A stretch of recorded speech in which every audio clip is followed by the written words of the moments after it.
Assalamualaikum warahmatullahi wabarakatuh. Kami dari kelompok 5 ingin mempresentasikan tentang toksisitas peptisida. Saya, Safira Regina Asmita, dan teman-teman saya yaitu Lare Putri Sekawan, Kurni Ambar Lestari, Gita Rizky Saputri, Rizky Widya, Sri Widianti, Fatima Munawaroh, Berika Ardianis, dan M. Azmi Saukah. Peptisida adalah zat untuk membunuh atau mengendalikan hama. Food and Agriculture Organization atau FAO mendefinisikan bahwa peptisida adalah setiap zat yang diharapkan sebagai pencegah, menghancurkan, atau pengawasan setiap hama termasuk vektor terhadap manusia atau penyakit pada binatang dan tanaman yang tidak disukai atau binatang yang menyebabkan kerusakan selama proses produksi berlangsung. Penyimpanan atau pemasaran makanan, komoditi pertanian, kayu dan produksi kayu, atau bahan makanan binatang. Manfaat yang dimiliki peptisida mendorong petani untuk menggunakan peptisida dalam mengendalikan organisme pengganggu tanaman, di mana peptisida tidak hanya dapat membunuh organisme, tetapi melainkan dapat membunuh bukan hanya sasarannya seperti manusia. Hal ini dikarenakan banyak petani yang menggunakan peptisida tanpa memperhatikan segi ekologi dan kesehatan. Meskipun sudah banyak peraturan mengenai pemakaian peptisida yang dikeluarkan oleh pemerintah. Selanjutnya, saya Kurni Ambar Lestari akan melanjutkan presentasi dari Safira Regina. Dampak pada lingkungan akibat penggunaan peptisida berkaitan dengan efektivitas peptisida. Peptisida yang memiliki sifat beracun dapat memengaruhi seluruh taksonomi biota termasuk makhluk hidup. Beberapa peptisida tahan terhadap degradasi lingkungan, sehingga hal tersebut dapat mempengaruhi ekosistem alamiah dalam jangka panjang. Dikutip dari Connell and Miller 2006. Petani yang sering kontak dengan peptisida sangat rentan terkena efek bahaya dari peptisida tersebut. Keracunan peptisida yang terjadi dapat dibedakan menjadi 3, yaitu akut, subakut, dan kronis.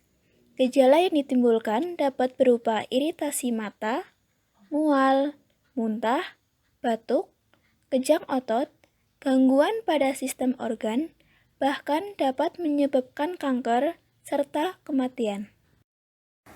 Assalamualaikum warahmatullahi wabarakatuh. Nama saya Muhammad Azmi Saukah. Di sini saya akan menjelaskan tentang simptom toksik dan diagnosis. 1. Simptom toksik. Pestisida bekerja dengan cara menghambat enzim cholinesterase. Diagnosa keracunan pestisida dilakukan dengan uji tes cholinesterase di laboratorium. 2. Diagnosis keracunan pestisida.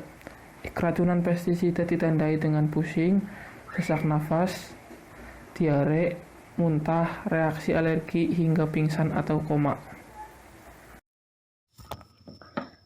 Efek toksik dan metabolisme farmakologinya. Efek toksik yaitu efek yang sangat berbahaya atau mengancam kehidupan. Pemberian obat dihentikan atau diberi terapi suportif atau antidotumnya. A. Kondisi efek toksik. Keadaan atau faktor yang mempengaruhi efektivitas, absorpsi, distribusi, maupun eliminasi zat beracun dalam tubuh akan menentukan keberadaan zat kimia untuk metabolitnya dalam sel sasaran atau tempat kerjanya.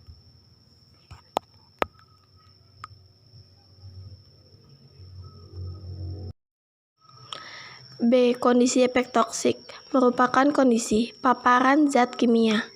Yang pertama ada jalur paparan, yang kedua lama atau kekerapan paparan, yang ketiga saat atau waktu paparan, yang keempat dosis atau takaran paparan, yang kelima jenis paparan, akut atau kronis.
Saya Gita Rizky Saputri akan melanjutkan presentasi dari Sri Widyanti, yaitu penanganan pestisida.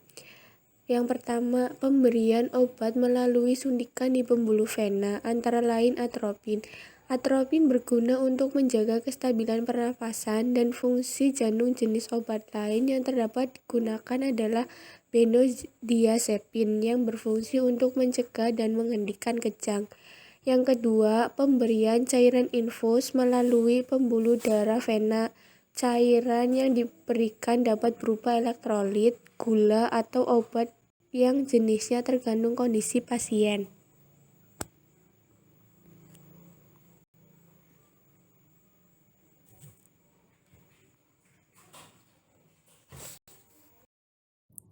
Saya Lare Putri Sokawanjani Cahaya akan melanjutkan presentasi dari Gita Rizky Saputri, yaitu tentang penanganan. Yang ketiga, pemberian karbon aktif untuk mencegah racun terserap oleh tubuh. Yang keempat, pemasangan alat bantu pernapasan yang tersambung ke mesin pompa oksigen atau ventilator. Assalamualaikum warahmatullahi wabarakatuh. Saya Fatimah Munawaroh. Yang selanjutnya yaitu studi kasus dan penanganannya. Kasus yang biasa terjadi pada penggunaan pestisida terhadap tubuh yaitu yang pertama, paru-paru dan sistem pernafasan. Sebagian bahan kimia pestisida yaitu dapat mengiritasi atau menimbulkan reaksi alergik dalam saluran nafas. Yang kedua yaitu pada hati, dapat menyebabkan hepatitis kimia, nekrosis, penyakit kuning, dan juga kanker hati. Yang ketiga yaitu pada ginjal dan saluran kencing, dapat menyebabkan gagal ginjal kronik atau yang disebut juga dengan kanker kandung kemih. Saya Rizky Widyaning Tias. Di sini saya akan menjelaskan mengenai studi kasus dan penanganannya mengenai penggunaan pestisida terhadap tubuh, yaitu poin ke-5 tentang sistem saraf. Nah, gangguan otak dan saraf yang paling sering terjadi itu akibat terpapar pestisida selama bertahun-tahun.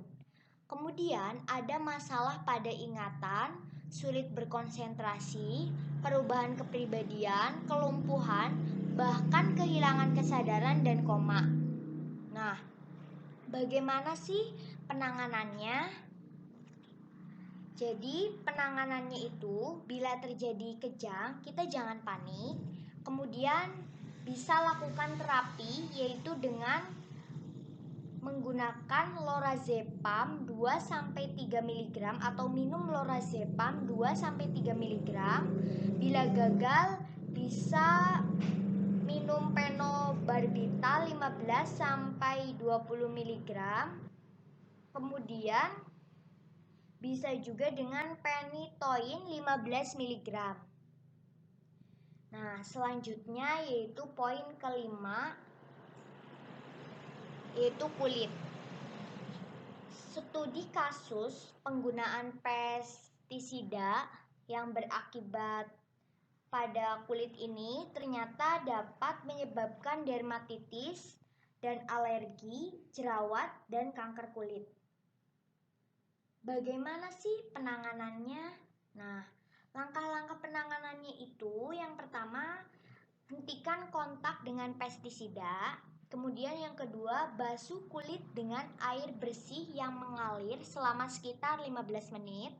Kemudian yang ketiga, bisa kompres dingin kulit yang terkena pestisida. Kemudian yang keempat, gunakan pelembab kulit tanpa pewangi dan pewarna. Kemudian apabila keluhan tidak berkurang, alangkah baiknya diperiksa langsung ke dokter ya. Kemudian oleskan obat krim kortikosteroid sesuai dengan resep dokter. Dan bila perlu konsumsi tablet kortikosteroid sesuai juga dengan resep dokter.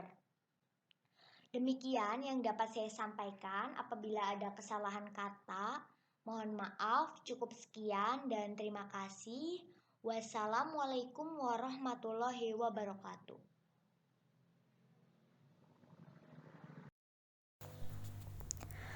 Demikian yang dapat saya sampaikan. Apabila ada kesalahan kata dalam penyampaian, mohon maaf. Semoga bermanfaat. Cukup sekian dan terima kasih. Wassalamualaikum warahmatullahi wabarakatuh.